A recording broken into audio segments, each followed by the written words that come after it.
Today we're diving into an article that makes a claim that is, well, it's pretty staggering. It's a serious accusation against one of the world's oldest institutions. So we're going to walk through the historical evidence it presents, break down its core arguments, and look at why it's calling for legal action right now. You might think this story starts way back in the 1940s, but it actually kicks off with a very recent court case.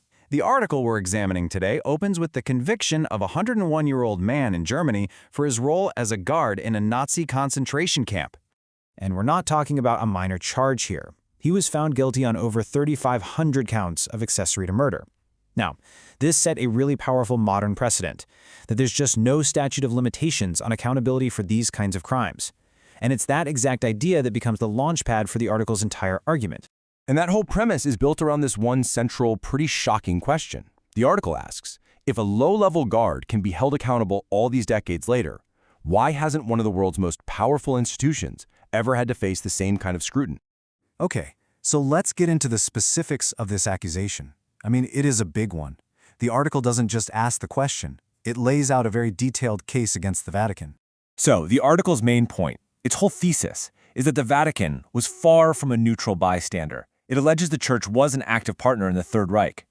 It claims it was instrumental in Hitler's rise, that it supported the persecution of minorities, and that ultimately it bears responsibility for the war's unbelievable death toll. So how in the world does the article even start to build a case like this? Well, it zooms in really intensely on the pivotal year of 1933. It presents a timeline of events that, it claims, shows a super fast and deliberate alignment between the Church and the new Nazi regime. And just look at how quickly things moved according to this source. We're talking weeks. Just a few weeks after the election, a very prominent cardinal is out there praising Hitler. Less than 2 weeks after that, the Church's official bans against the Nazi Party are just dropped. And then, by the end of April, an order is reportedly issued for the clergy to actively support the new government. Now, the article includes this quote from a Catholic newspaper at the time to argue that this wasn't some independent decision by German bishops. The feeling, as the source presents it, was that the directive to embrace the Nazis was coming straight from the top, directly from the Vatican itself. So, from this supposed alliance, the article then pivots from words to actions. It starts pointing to what it frames as concrete evidence of the Church directly cooperating with the Nazi agenda. It really highlights this telegram, which was sent from Rome by a Monsignor for Hitler's birthday. The article presents this message, with its promise of unwavering cooperation, as basically an official expression of the Holy See's support for what Hitler was doing. And then the article shifts from words to deeds, listing these examples. Informing on a banned religion, mobilizing teachers, creating pro-Reich organizations, as proof that the Church's support wasn't just talk, it was tangible. Then the article makes what is frankly a pretty chilling claim about a meeting between Hitler and Pope Pius XI. It alleges that Hitler justified his anti-Semitism by pointing directly to the Church's own long history of persecuting Jews, basically suggesting he was just continuing a family tradition. Okay, so what happened when war finally broke out? The article turns its attention to the new Pope, Pius XII, and argues that his official policy of neutrality was, in reality, a green light for the regime's atrocities. The article really zeroes in on the Pope's very first major publication.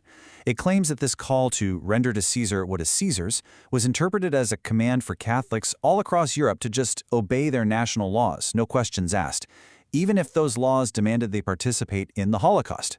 The source then recounts this absolutely tragic episode from Rome. When Nazis demanded a huge amount of gold from the city's Jewish community, the Vatican offered a loan. According to the article, the ransom was paid, but the deportations happened anyway. Of the more than 1,000 people sent to the camps, only 16 ever came back. So you see, this entire historical case isn't just a history lesson, not at all. The article uses all of it to build toward a direct and really powerful call for action in the modern day. And this number, 31 million, is absolutely crucial to the article's final point. This is the total number of deaths from the war that the source argues the Vatican is responsible for, not just deaths in the Holocaust, but for the entire conflict it allegedly helped make possible. And here we are, right back at that legal idea from the beginning. Citing international law, the article argues that if a 101-year-old can be tried, then an institution can be and should be held accountable no matter how much time has gone by. And this all leads to the article's final conclusions. a list of various specific demands. It calls for world powers to actually press war crimes charges, for international bodies to sever all diplomatic ties with the Vatican, and for the seizure of church assets to pay restitution to victims. The article we've just examined presents a deeply, deeply controversial argument. It uses historical events to build a case for modern legal action, and it leaves us with a really profound question that goes way beyond any single institution. When it comes to the greatest crimes in history, where does accountability end? Or does it?